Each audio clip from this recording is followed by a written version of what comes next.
महायुतीला शह देण्याचा डाव उरून ईश्वरपूर नगराध्यक्षांचा कारभार दिला उपनगराध्यक्षांकडे.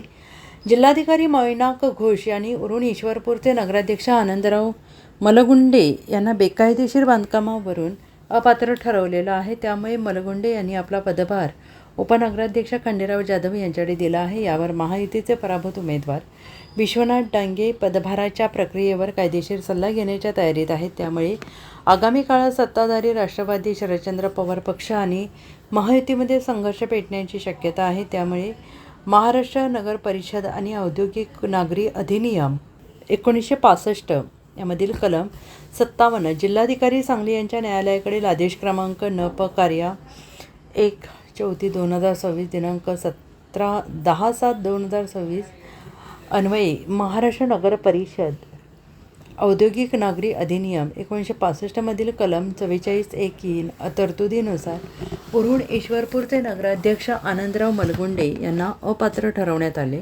त्यानुसार अध्यक्षांनी आपल्या पदाचा राजीनामा दिला असेल किंवा पदावरून दूर सारण्यात आलेलं असेल किंवा नवीन अध्यक्षाची निवड झाल्याचा इतर कोणत्याही कारणास्तव अध्यक्ष असण्याचे काम बंद झाले असेल तर आपल्या पदाचा पदभार उपाध्यक्षाकडे सोपवावा. याचाच आधार घेत नगराध्यक्ष आनंदराव मलगुंडे यांनी उपनगराध्यक्ष खंडेराव जाधव यांच्याकडे पदभार दिलेला आहे.